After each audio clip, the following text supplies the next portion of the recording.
Narito ako ngayon sa lugar ng Bermuda para mag-testify ng kagandahang loob ng Diyos na tinapos na gawa ni Yesu Cristo dun sa krus, sapagkat siya ang buhay ko.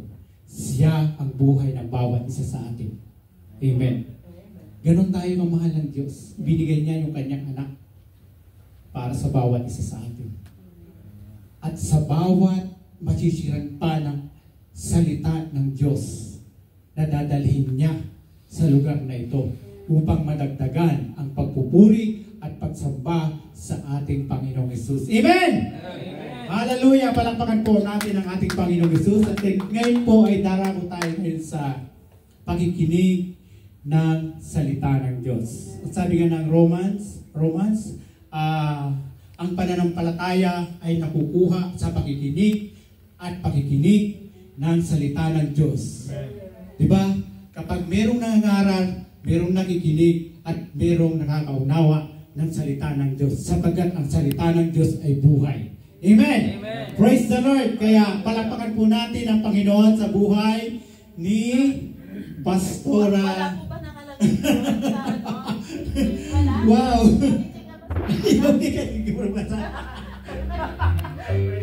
Praise the Lord. Akala ko kanina, naantok si Kuya Pino. Pero actually, lahat po yung Hallelujah! ng Lord. Wala pong director dito, kundi ang Banal na Espiritu. Amen? Kahit kayo po, hindi po tao lang ang ginamit ng Diyos, kundi ang Banal na Espiritu po ang nagpaanyaya sa inyong tatlong Maria. Marilyn, Maricel, at Marisa. Oh, grabe.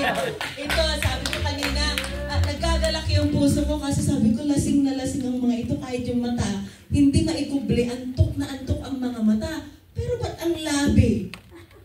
Nag-aapoy ng nag-aapoy. Hindi na natin mapipigilan po ang pagkilos ng Diyos. Dahil alam natin na nasa mga huling araw na po tayo. At gusto ko pong palakasin ang bawat isa sa atin na hindi rin po nagkamali ang Diyos na pinangalanan niya ang gawain na ito na taga-ani sa mga huling araw. Hallelujah! Sabihin mo sa katabi mo, ikaw ay taga-ani. Ikaw ay taga-ani Sa mga huling araw. sa mga huling araw. Totoo po yan. Kasi Kuya Lani, sa mga huling araw. Kanya pala lahat eh. Ikaw, Brother Nani. Hindi man nakarating yung 20 ani ngayon. Amen. Sabi ko kanina, Lord, magkasunod to eh. Magkasunod talaga yung linggo-linggo na merong hinihipo ang Diyos na buhay.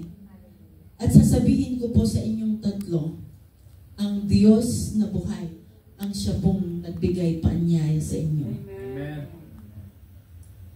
Hallelujah. Nakikita niyo po ba kung gaano kayo kamahal ng Diyos?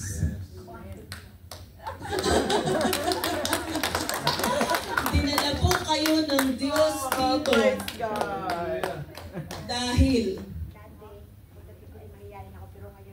mayroon po ang Diyos sa buhay ng bawat isa sa inyo. Katulad din niyo po kami noon. Tinawag ng Diyos. At nung kami po ay tumugon, siya na po ang naging Panginoon, Diyos, Hari, at tagapagligtas namin. Amen? Lagi niyong tatandaan, ang kaligtasan po ay hindi dahil sa anumang relihiyon. Ang kaligtasan po ay dahil sa isang buhay na relasyon sa Diyos, hallelujah, na nagbigay ng kusa sa kanyang buhay. There is a divine exchange. Meron pong palitan dito. May palitan na naganap. Ang kasalanan natin, kinuha niya para tayo po ay maging malaya.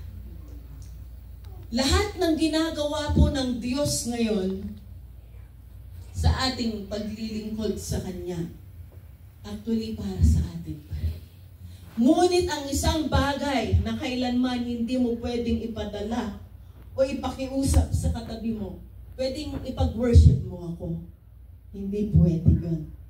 Because you will bring your worship to God. Yung pagdalo po ninyo ay isang pagsamba. At ang pagsamba na yan na sinimulan ng Diyos sa buhay nyo, bit nyo po yan. Tuwing tayo po ay nagkakatagpo dito. Hindi po tawang pinupuntahan po natin dito. Sa tuwing umikot yung orasan, mag-aalas 3 na. Alam nyo, nadadako tayo dito dahil tapat ang nangako. That those who seek the Lord shall not lack any good thing. Hindi na daw po tayo magkukulang. Ang nais ko pong ibahagi saglit kasi ang magme-mensahe po ngayon ay ang banal na Espiritu. Nagsimula na po eh. Hindi, nagulat ako kay Kuya Pido talaga. Nung sabi ng Lord, si Kuya Pido, ang host, sabi ko, Lord, are you sure? Sabi niya, oo. Hindi, Lord, hindi pa. Si Renilyn po yung nilagay ko. Paglagay ko ng pangalan ni Renilyn, sabi ng Lord, pagpahingahin mo naman yan. Oh, okay po, papalitan ko ulit si Kuya Pido. Sabi ko, Lord, pagod na pagod ang lahat at binabantayan ko siya kahapon pa. Tinitignan ko talaga. Tuwing may sasabihin ako, hindi niya naririnig. Kailangang uulitin ko. Pero nung tumayo siya, pag hindi po natin hinanda ang isang bagay, nagbibigay po ito ng puwang na siya ay kumilos. Amen. Dahil ang kalaban natin ito, matalino to eh. Ang lalabas yung alam mo. Pero pag di ka mo naghanda, siya po'y nakikialam. Doon pa natin nakikita yung kapangyarihan niya, hindi natin napipigilan.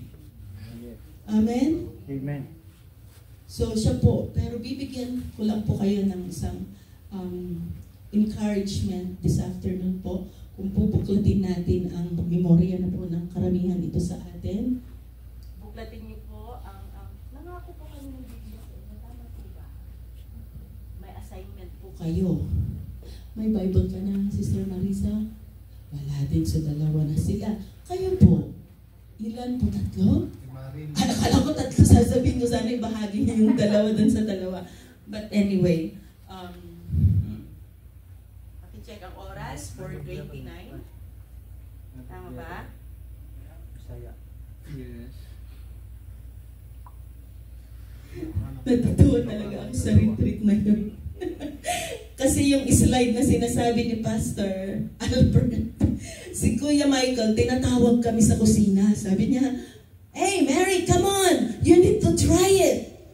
And then sabi ko, dahil medyo nahihiya ako, parang gusto ko na okay, itry ko na nga. And then sabi niya, nung sinabi niyang bigla, hey guys, come on! You need to cheer up Mary, that Mary can do it! Sabi ko, naku, parang iba na ito ah. Sabi ko kay Evangelist Lolita, sige na nga, dalhin ko ang noodles ko, panoorin lang natin sila. Wala po kaming naabutang nag-slide.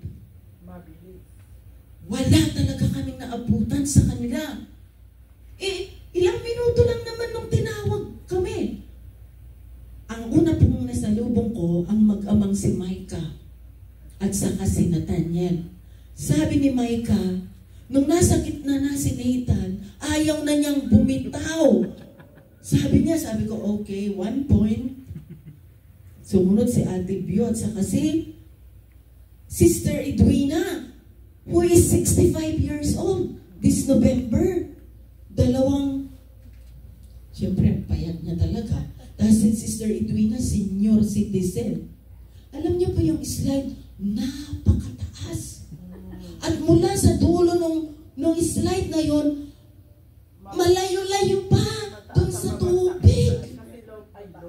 Ngayon, nung dumating po kami, doon na sila sa hawakan lahat nung railings. Tapos ang itsura nila, Para silang mga kinuryente talaga. Tinignan ko sila ng isa-isa. Sabi ko, Lord, pag walang umulit sa kanila, pag sinabi ko, sige nga, tignan ko kayo kahit isa lang, and then susunod ako. Kasi challenge po nila ako eh. Di ba you have Jesus? Sasaluhin ka no? Sounds familiar. Di ba? Sounds familiar. Eh kung tunay kang anak ng Diyos, sige nga, tumalon ka nga sa bangin. Hindi ba't uutusan naman yung kanyang mga anghel? At siguradong hindi man lang dadapo ang iyong mga paa sa bato. Pero nung sinabi ko, si John nagpipida eh. Oh, ang ganda talaga. Ang bilis-bilis, ganyan. Sabi ko, sige nga, ulitin mo. Oh, no.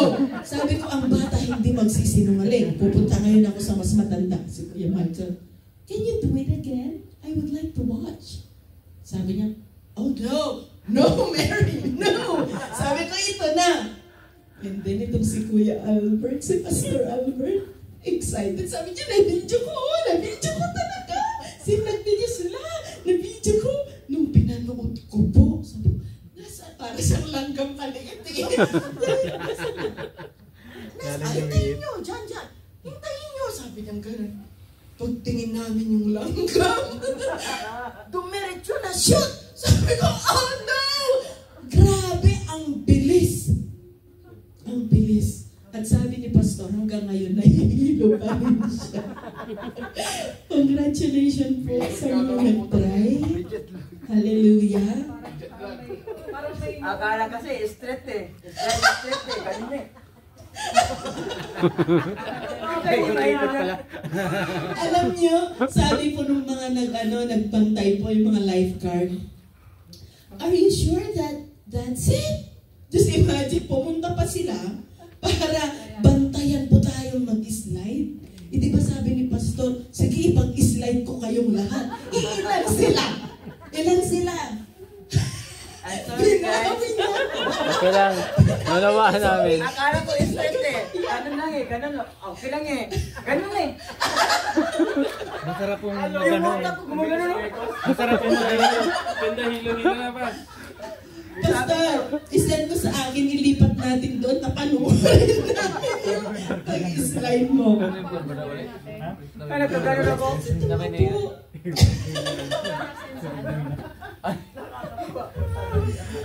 Hallelujah.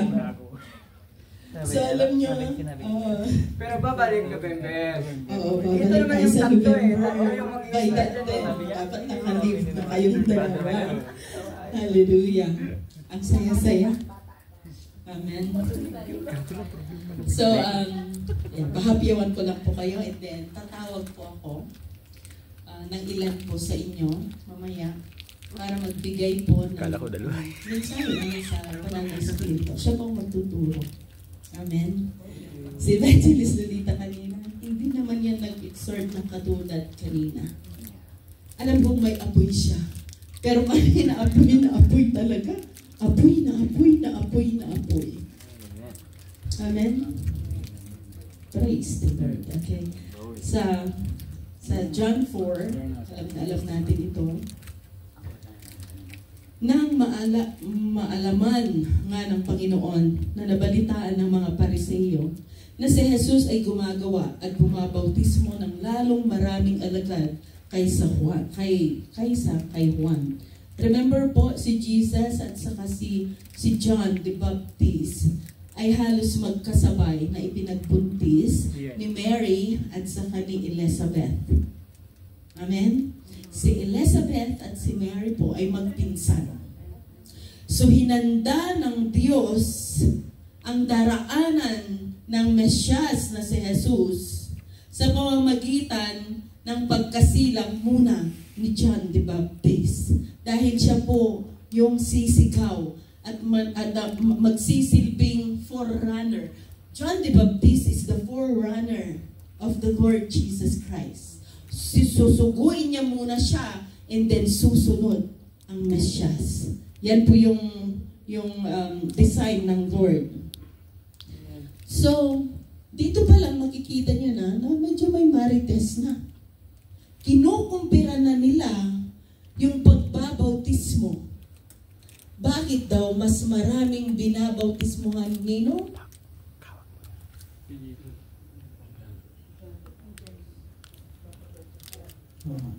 Bakit daw si John mas maraming binabautismohan? Bagaman hindi bumabautismo si Jesus, kundi ang kanyang mga alagad. Pero si Jesus mismo nagpabautismo. Ano nga bang dahilan? Ba't siya nagpabautismo? Alam niyo po ba kung anong dahilan? Kailangan pa bang bautismohan si Jesus? Anak ng Diyos, Diyos at Hari? Bakit nga ba? Bakit nga ba siya nagpabautismo? Kung babasahin po natin doon, sasabihin niya, upang matupad ang lahat ng Propesya. katuwiran. Pagiging matuwid. Yung kanyang pagsunod kahit na po sa bautismo. At alam natin po na, kasi sino sa inyo po yung nagtanong, pwede ba akong umulit magpabautismo? May isa, sino po, ikaw ba? Ikaw ba yun? Oo. Parang pangalawang beses po natanong yan. Kasi sa Freebie, may invitation na rin for those who would like to have a rebaptism. Okay. Sa verse 3, sabi niya po doon, nilisan niya ang Judea at naparoong muli sa Galilea.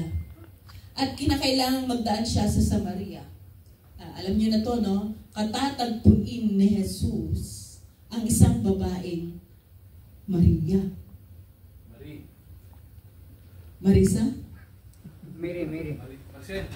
Marisa? Marilyn. Marilyn. Okay. Ito po yung ginawa ng ating Panginoon. Meron siyang katatagpuin na babae doon sa balon ni Jacob. Ganun po ka-intentional ang Panginoong Jesus. Gusto niya talaga na tayo po ay kanyang makanaig. How we desire to know God and to be with God. Excited tayo, laging uhaw, laging gutom na maranasan natin siya. Pero how do you feel kung sasabihin ko po sa inyo na mas lalo pa siya na naghihintay na siya'y mapansin natin.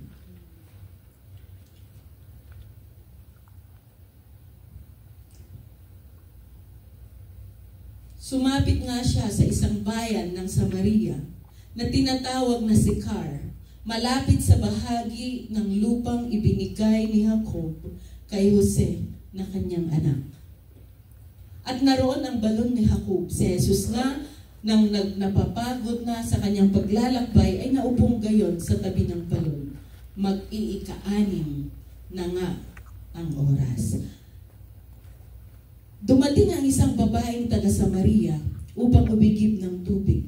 Sa kanya'y sinabi ni Jesus, painumin mo ako. Alam niyo po ang mga taga Samaria, napansin niyo, yung oras ng kanyang pag-iigib ng tubig sa balon ay oras kung saan walang tao.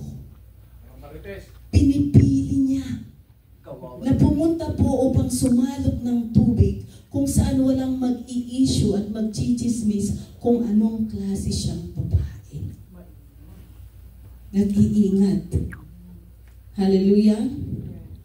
Sapagkat napasabayan ang kanyang mga alagad upang magsibili ng pagkain, nagpaiwan talaga. Sinadya po ito ni Jesus. Siya po ay sinasabi natin, this is unintentional. Sinadya niya.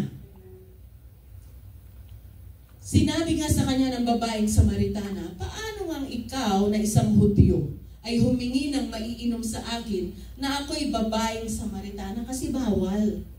Ang isang Samaritan, hindi pwedeng makipag-usap sa isang Hudyo. Sapagkat hindi nakikipag-usap ang mga Hudyo sa mga Samaritano. Ay, di sila bati. Sa verse 10, Sumagot si Jesus at sa kanya'y sinabi, kung napagkikilala mo ang kaloob ng Diyos at kung sino ang iyo'y nagsasabi, painumin mo ako, ikaw ay hihingi sa kanya at ikaw ay bibigyan niya ng tubig na buhay. Merong ihaalok ang Panginoong Jesus dito.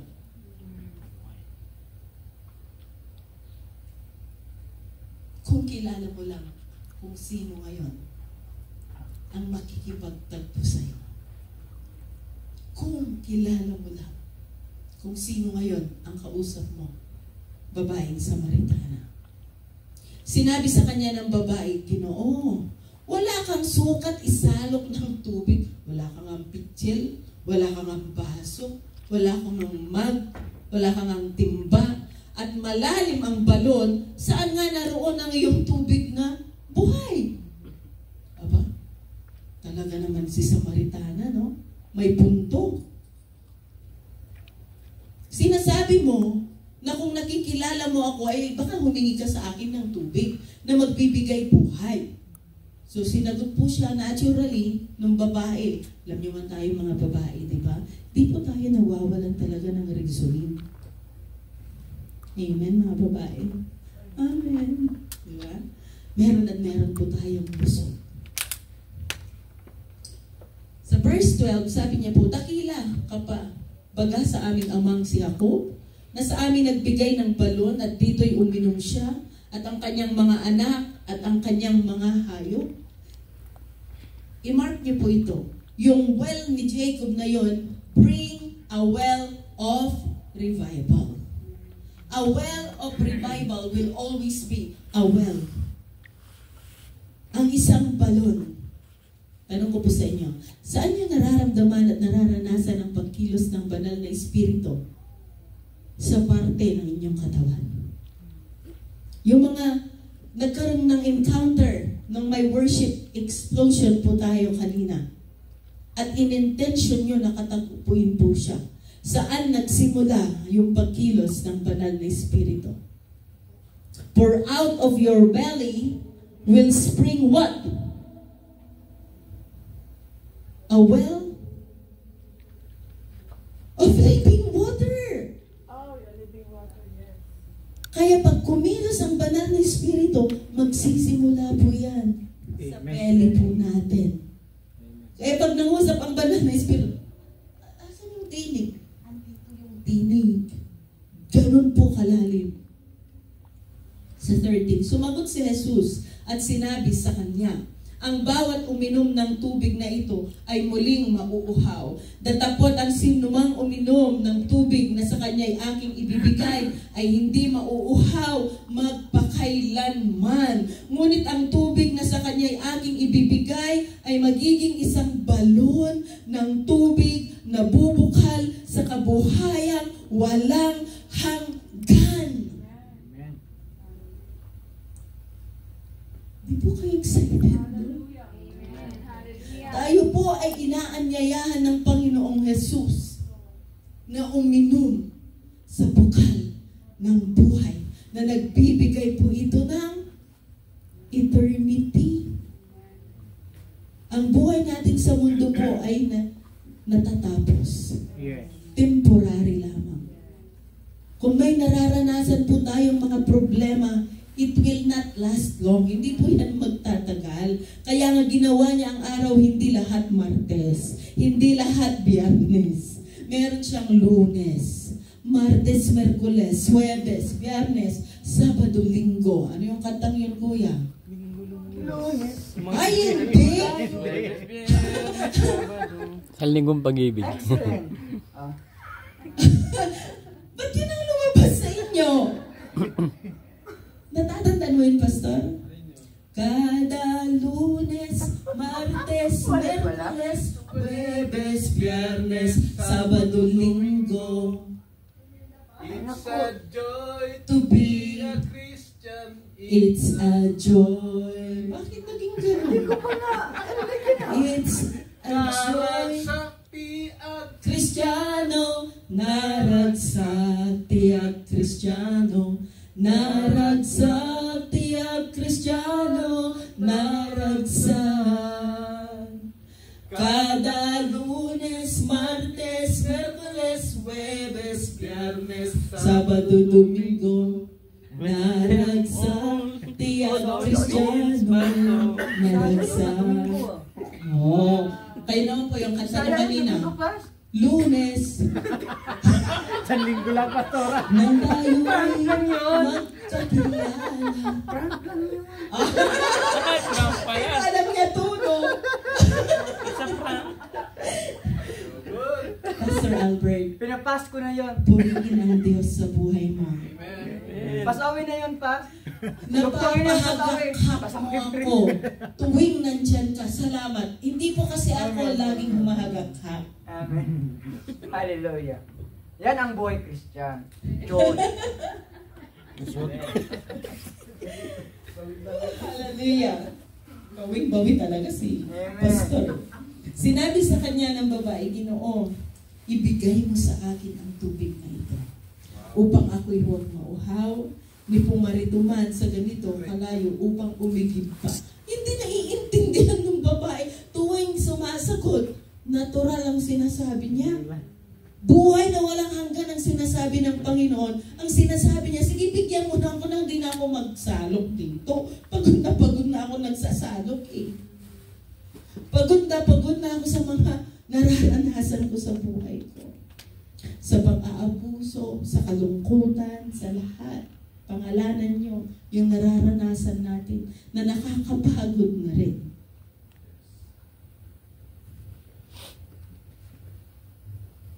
Nung nakita po niya na parang may halong pinusupo tong babaeng to,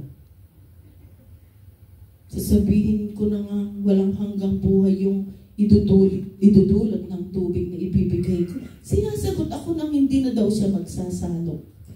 Binago ngayon ng Panginoong Jesus. Tingnan niya kung dinadahan-dahan niya yung babae. Kasi gusto niyang maranasan ng babae kung sino yung kanyang kinatagpo. Kasama ka pala sa Mariano, mercy. Yeah. Naku, akala ko Tres Marias lang, 4. Maridol, Mila, Mary, Marilyn. Oh, kayo, palitan nyo na lang ninyo. Mebita. Mebita. Tingnan niyo po sa verse 16, sinabi niya. Sinabi sa kanya ni Jesus, humayo ka, tawagin mo ang iyong asawa at pumarito ka. Usapan kanina tubig. Ba't napunta sa asawa, Brother Arnold? Bakit napunta sa asawa to? Tubig lang pinag-uusapan eh. Buhay na walang hanggan. Ba't biglang nabago ang topic? Sabi niya, sige, tawagin mo yung asawa mo. Sumagot po ang babae at sinabi sa kanya, wala akong asawa. Sinabi kaagad ni Jesus po sa kanya, mabuti ang pagkasabi mo, wala akong asawa. Praise God. Pastor, alam namin single ka. No, praise ako kay Lord. Baka darating eh. Hallelujah! Ito, tignan niyo po yung revelasyon. Sapagkat nagkaroon ka na ng 5 asawa. Isa lang. At ang nasa iyo ngayon ay hindi mo asawa. Ibig sabihin, pang-6 yung kanyang kinakasama. Dito ay sinabi mo ang katotohanan. Nung very sensitive na yung binuksan ng Panginoong Jesus, doon pa nagsabi yung babae ng katotohanan. Doon naintindihan na niya. Amen? Sinabi sa kanya ng babae, Ginoo, napaghahalata kong ikaw ay isang propeta. Unti-unti nagbubukas yung kanyang pag-unawa. Amen. Na-discern na niya na yung kanyang kaharap ay isang propeta. Grabe. Sabi niya, ito, from tubig, napunta sa asawa, ito ngayon, nagsisamba ang aming mga magulang sa bundok na ito. At sinasabi ninyo na sa Jerusalem ay siyang dakong kinailangang pagsambahan ng mga tao. Sana sila nalipat? Worship na. Yung pagsamba na. At tingnan nyo, nanunumbat pa yung babae. Nagsisamba ang aming mga magulang sa bundok na ito. At sinasabi ninyo na sa Jerusalem ay siyang dakong kinakailangang pagsambahan ng mga tao.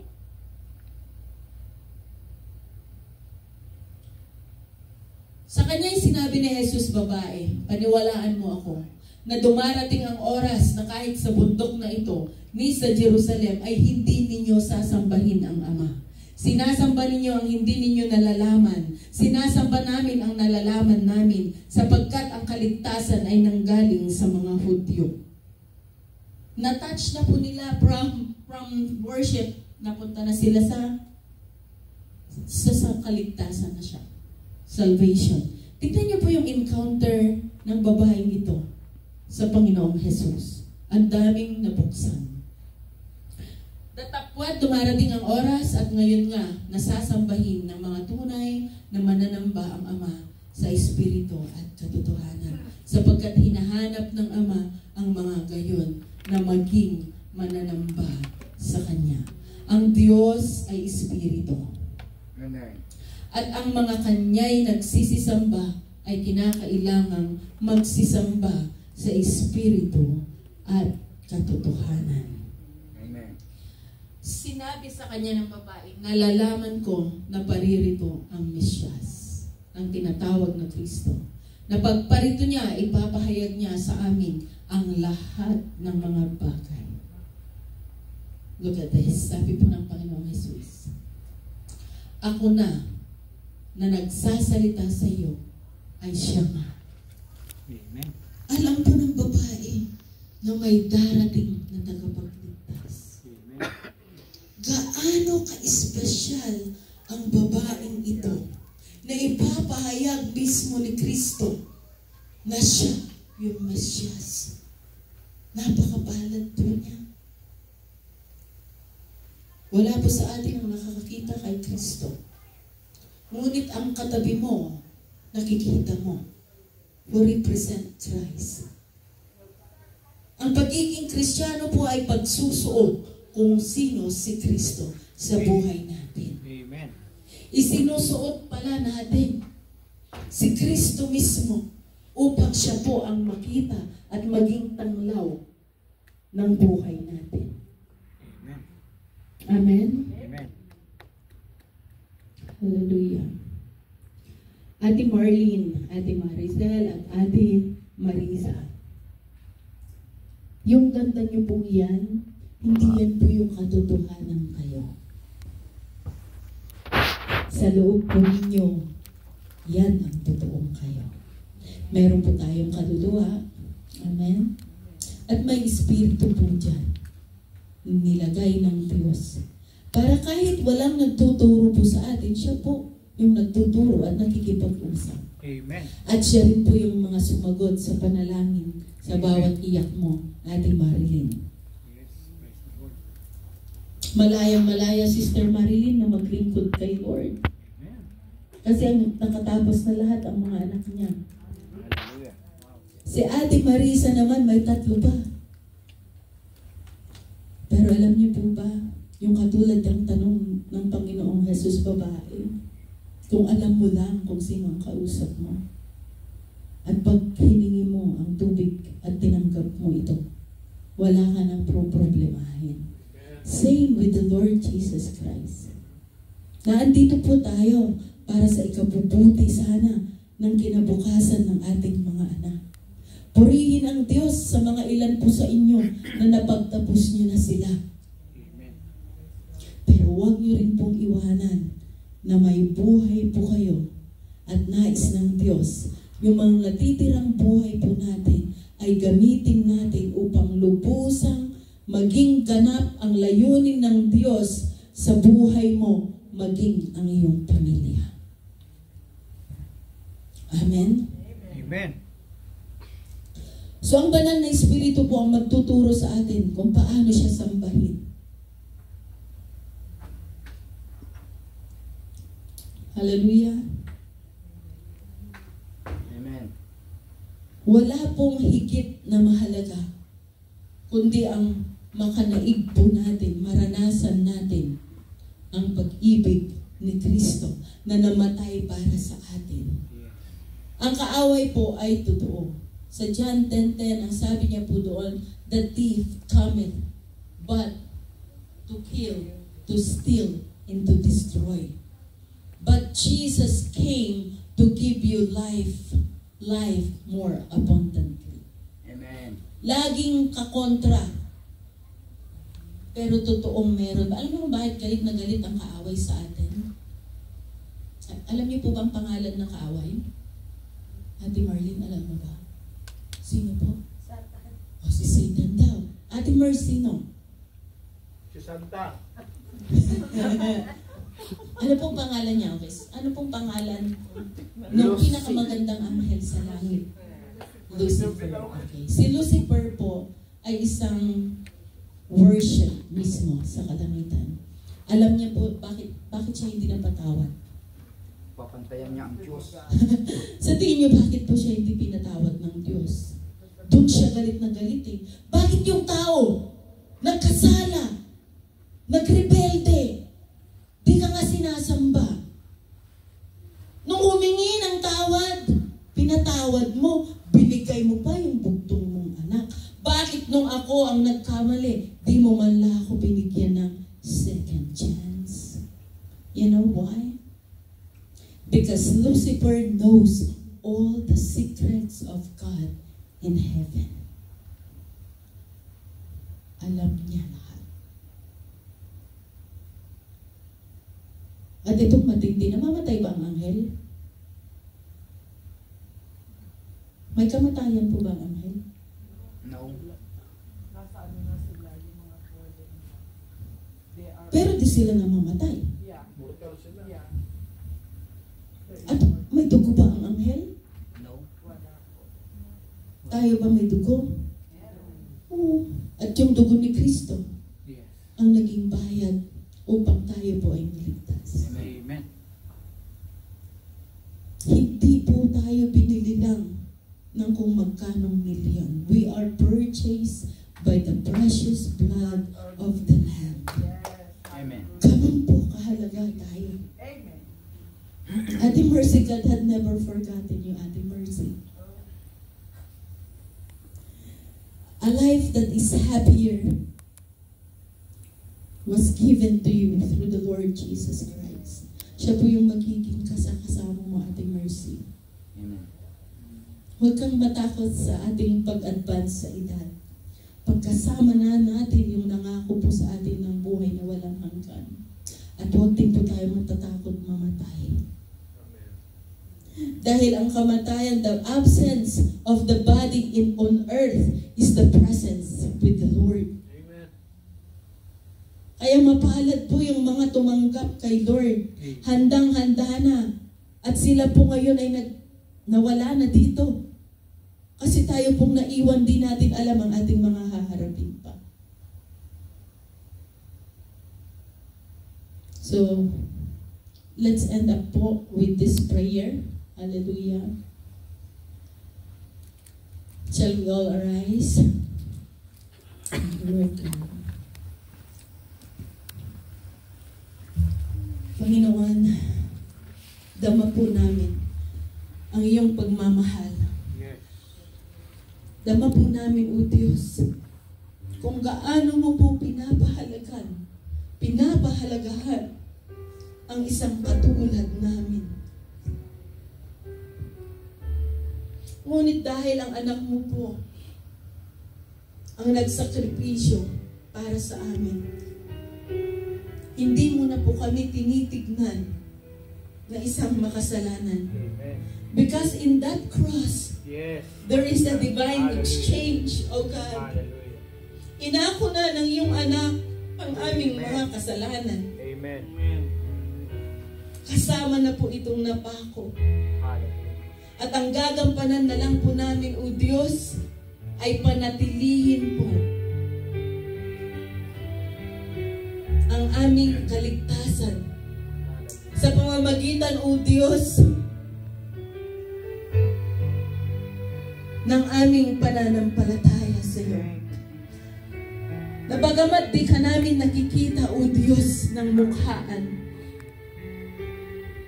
dama namin, O Diyos, ang iyong pagmamahal sa amin. Sa hapon na ito, Panginoon, muli naming hinahandog sa iyo at nakikiisa kami, Panginoon, sa kagalakan mo, Panginoon, sa buhay ni Ate Mercy, sa buhay ni Ate Marlene, Marisa, at Maricel. Panginoon, sa mga huling araw na ito, bago po ang iyong huling pagbabalik, tinatawag mo, O Diyos, ang iyong mga pinili na maging bahagi sa mga huling araw na pag-aani. Hayaan mo nga, O Diyos, na makilala ka nila ng lubusan. Kumilos ka sa kanilang buhay, Panginoon. Katagpuin niyo po sila kung paano niyo rin kami kinatagpo. Kung paano niyo po lalong pinalalim ang relasyon mo sa amin, O Diyos. Gawin niyo po rin po sa kanila. At ngayon, Panginoon, ikaw ang nakakakita ng bawat pagtangis at pag-iyak nila sa kanilang puso. Hayaan mo nga, Panginoon, ng anumang bagay na kanilang hinaharap ngayon, O Diyos, makialam ka nga po sa kanilang mga buhay.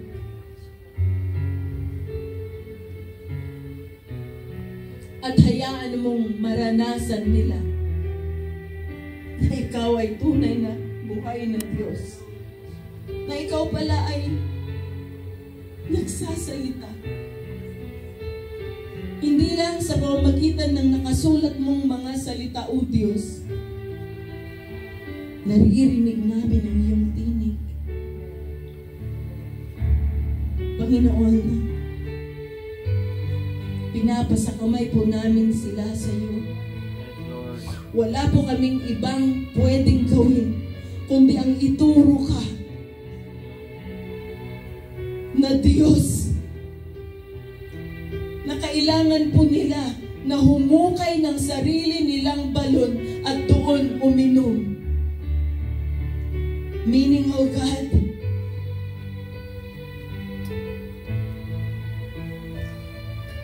katulad ni John the Baptist, O God, itinuturo po namin ang Mesyas, na ikaw ang Mesyas ng buhay nila. At salamat sa handog mong banal na Espiritu na siyang magtuturo ng lahat ng bagay patungkol sa iyong anak na si Jesucristo. Amen. Salamat, Panginoon, sa kanilang mga buhay. They belong to you, O God. Ikaw ang kanilang punong pastor, O Diyos. Hayaan mo rin, O Diyos, na kaming iyong mga lingkod ay isama po namin sila sa aming mga panalangin. Maging ang mga tao, Lord God, na in-invite po namin. At bigyan niyo rin po kami ng boldness to invite people. Salamat, O Diyos, na wala pong baog sa amin. Lahat po kami ay manganganak. For you look upon the fruits of each one of us. Kailangan po naming mamunga, O Diyos. Amen. Salamat, Panginoon, that we are a wise bride, a worshiper bride, and a warrior bride. And we are presenting our life, Lord, to you as a living sacrifice, holy and acceptable to you.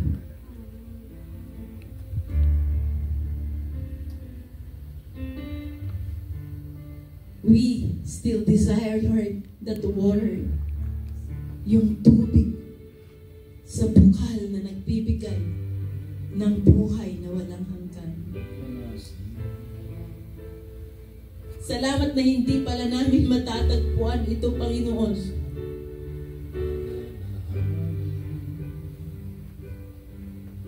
Sa pakikipagrelasyon sa kung sino man, kundi ang pakikipagrelasyon sa iyo mismo, Panginoon. Ikaw pala yung aming kasapatan. Ikaw pala yung tugon ng bawat katanungan. Ikaw pala yung pag-asa ng aming buhay. Ikaw pala yung aming lahat-lahat. Ikaw pala yung kaganapan, O Diyos, ng iyong kalooban. O Panginoon, nakikita po namin ang iyong pagkilos.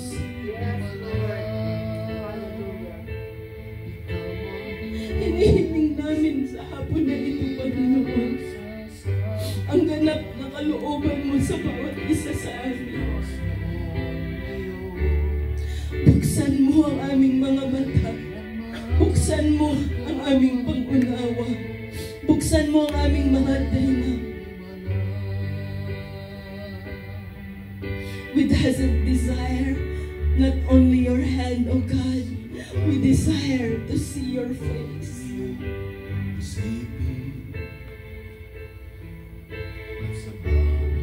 Panginoon, salamat na ngayon iniisip namin kung gaano kasakit nung hinayaan mo na mamatay ang iyong anak para lang sa aming mga kasalanan. Ngunit nang ibabaw ang pagmamahal mo sa amin. Dahil hindi niyo po nais na may masira sa amin. Now, Father, we pray right now. Isulat niyo po ang aming mga pangalan sa aklat ng buhay. Yan po yung aming kahilingan. Maging ang aming buong sambahayan, Panginoon. Kami po'y patuloy na naglilingkod sa iyo. At ang aming inaasahan ay yung pangako mo na kung kami po ay mananalig at mananampalataya sa iyo, ang buong sambahayan namin ay maliligtas.